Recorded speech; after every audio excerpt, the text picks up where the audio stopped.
እንደፈለሽ ቦርቂ።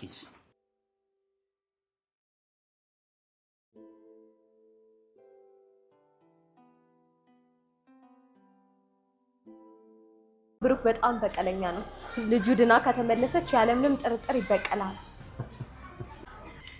እመነኝ ዝና፣ እንደዛ ስንበረከክ የነበረው ለልጁ ነው። ልጁ ከዳነች እመነኝ በፍጹም አይተኛልኝ።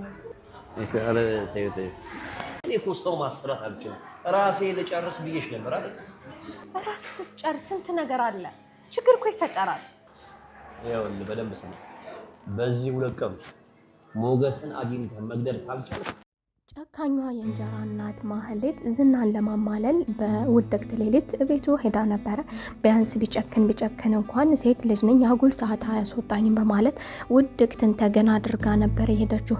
እሱ ግን ይህንን ድቅድቅ ሌሊት እንኳን ሩህሩህ አልሆነላትም። ምን ሲባል ከቤት የመጣሽ ውጭልኝ አንቺ ጋር ለሞታ በማለት አባሯታን። እኔ እነ ብሩክ ጋር ብጣላም እነሱን በቀል ብፈልግም እኔ አንቺን መበቀል አልችልም፣ ምክንያቱም አንቺ የእሱ አይደለሽም አሁን ላይ ጋለሞታ በማለት ከቤቱ መንጥቆ አጉል ሰዓት ጥሏታል። እሷም እባክህን ምሽት ነው አሁን በዚህ ሰዓት ሴት ልጅ እኮ ነኝ እንዴት ታባረረኛለህ በዚህ ደረቅ ሌሊት በዚህ አካባቢ ጅቦች አሉ እንኳን ብትለው አራራላትም። በደረቅ ሌሊት መንጥቆ ጥሏታል። ዳጣ ቤተሰቦችን ሳላገኝ አላርፍም በማለት ቤተሰቦቿን እያፈላለገች ነበር። አሁን ላይ ደግሞ ሞገስ ከሉላ ጋር ከሆነ በኋላ እሱ ወደ ውጭ መውጣት ስላልቻለ እሷ ደግሞ ብቻዋን ስለሆነች ለሞገስ ደወል እባክህና ቶሎ እኔ እኮ ብቻዬን። ሞገስም ተረጋጊ ዳጣ እሱ እኮ ሲመጣ ይደውልልና ቢላትም እኔ መረጋጋት አልችልም እባክህና ቶሎ ረሳኝ አይደለ ሉላም ብታገኝ እያለች ትጨነቃለች፣ ትጠበባለች። ዳጣ ቤተሰቦቿን ማግኘት ትፈልጋለች።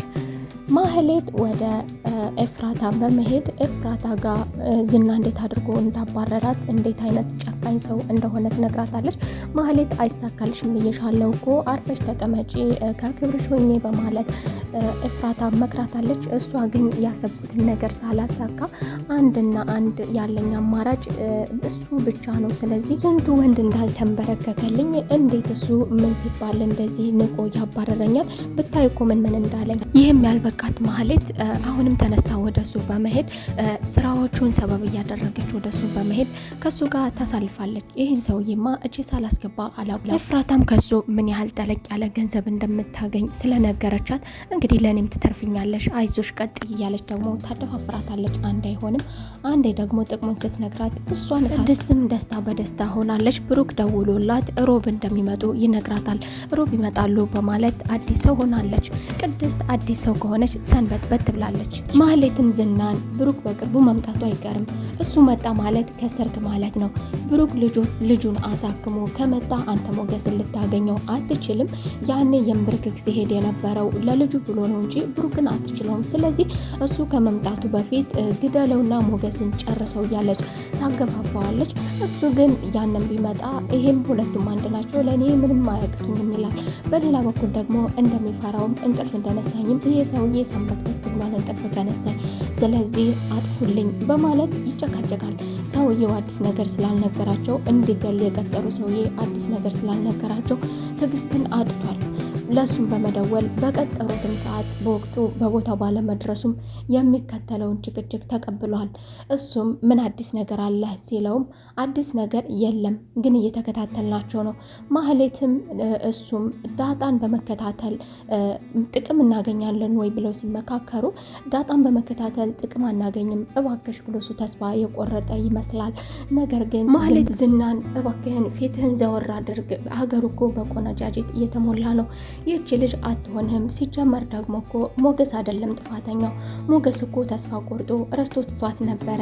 ስለዚህ ወደ ራስ ተመለስ የማትወድ ሴት ጋር እንደዚህ አትሁን ሀገሩ በቆነጃጅት ሞልቷል እኔ ማለትሽ ነው ሲላትም አዎ እኔስ ምን ያንሰኛል እኔስ ምን ይጎለኛል በማለት ሉላን ለማስረስታት ትሞክራለች። እሱ ግን አሁንም ፊት አልሰጣትም።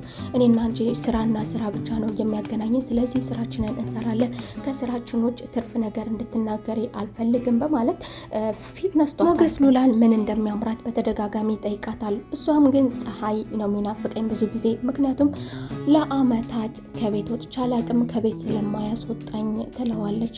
እሱም እንግዲህ በቃ ዛሬ ደግሞ በመዳፈር ምንም አያመጣም፣ ከዚህ በኋላ ፈርጅም አይቼዋለሁ፣ ስለዚህ የሚቀየር ነገር ስለሌለ ከዚህ በኋላ ማንንም አልፈራም፣ እሱንም አልፈራም፣ ለእሱ ተዘጋጅቼለታለሁ በማለት ሞገስ ደፋር ሆኗል። ፍርሃቱንም አስወግዶ ሉላን ይዞ ወጥቶ እንደፈለገች ዘና እንድትል አስፓልት ላይ እያውልሽና የግልሽ ነው ብሎ አዝናንቷት መልሷታል። ማህሌት ሲያቀበጥታት ዝናል እንዴት ሆነሃል ግን ራስህን ተሽሎሃል ወይ እንዴት ሆነሃል ብላ ብትጠይቀው እኔ ሉላን ሳላገኝ ምንም ደህና አልሆንም፣ ሉላን ነው የምፈልገው፣ ደህና አይደለሁም እያለ እየደነፋ ነው።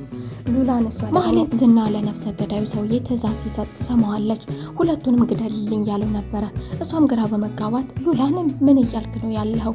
ለምንድነው ሁለቱንም የሚገላቸው? ሉላ እንድትሞት ትፈልጋለህ እንዴ በማለት ስጠይቀው እሱ እንደዛ ማለት አይደለም፣ ነገር ግን አልመለስም ካለች እኔ ሞቼ ነው ቁሜ ከሱ ጋር እንድትሆን የምፈቅድላት፣ ስለዚህ አንድ ላይ ነው የምደፋቸው፣ እንደዛ ይማላድር። ሉላ ሞገስን አንድ ጥያቄ ትጠይቀዋለች።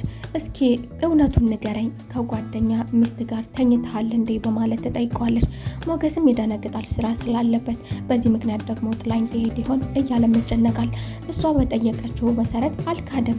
እውነታውን ደግሞ ከመናገርም ወደኋላ ከመሸሽም ይልቅ ሉላ ያኔ እኮ አንቺ በሄድሽበት ሰዓት እመጣለሁ አልመጣም አላልሽኝ፣ እኔ የማስበው እንደተከዳሁ ነው፣ ነገር ግን ማን ነገረሽ ብሎ ሲጠይቃት ዝና ነው የነገረኝ።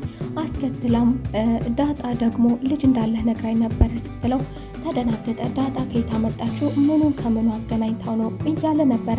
እሷ ግን ዝና ይዟት በነበረበት ሰዓት 12 ልጅ እንዳለ ነግራኝ ነበር 12። ለማንኛውም ዳጣ ከዝና ጋር በነበረችበት ጊዜ የተናገረችውን ነገር አትፍረጅባት ይላትና ያልፋታል። ነገር ግን እሷ ደግሞ አሁን ግን ምን ላይ ናት ብላ ጠይቃለች ስለ ዳጣ። ዳጣ መልካም ልጅ ናት። ዳጣ ስለ ቤተሰቦቿ እያጣራች እየጠየቀች አርፋ እንደማትቀመጥ እንቅልፍ እንደነሳት እሱንም እንቅልፍ እንደነሳችው ይነግራታል። እሺ አሁን አምጣ ስትለው ችግሩ ወደዚህ ባመጣት ይፈጠራል ችግር ብሏን ነበረ። እሷ ግን ምንም አይፈጠርም ማምጣት ባለችው መሰረት እንግዲህ ከዳጣ ጋር ይደዋወላሉ። ሞገስ እና ዳጣ የተቀጣጠሩበት ቦታ ተገናኝተው ተነጋገሩ። ብሩክ ሰሞኑን እንደሚመጣ ትነግረውና ኤርፖርት ሄደን አብረን እንቀበለው ትለዋለች። እሱም ያን እንኳ ተይው አስከፍቶኛል፣ እሷም ይቅር ማለት አለብህ፣ በነገራችን ላይ አንተ ሉላ መልሰህ ታገኛታለህ፣ ያኔ ግን እሱ ጥፋት አላጠፋም፣ አስበኸዋል? አሁን ያኔ አመልጣን ቢሆን ምሳሌ እኮ አልፋ ነበረ፣ ስለዚህ ባለፈ ነገር ይቅር ማለት አለብህ፣ እንቀበል።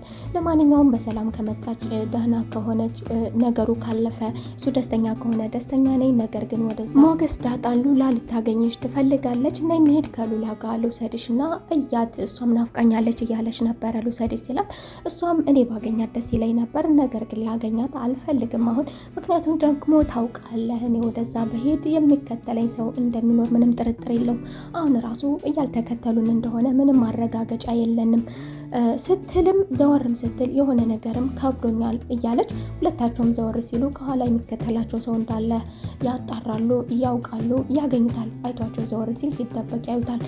እሱም በቃ ካሁን በኋላ ወደ ኋላ ልልም እከተለዋለሁ፣ እሷ ዝና የሆነ እባክህን ብትለውም እሱ ግን ዝና አይደለም፣ ዝና ቢሆን እንደዚህ አይደበቅም፣ ስለዚህ እከተለዋለሁ በማለት እንግዲህ ነፍሰ ገዳዩን ወዳለበት ቦታ በመሄድ ሽጉጡን አንስቶ አንቆታል። የዛሬው ክፍል ይህንን ይመስል ነበር። በቀጣይ ተመልሰን እስከምንገናኝ መልካም ቆይታ።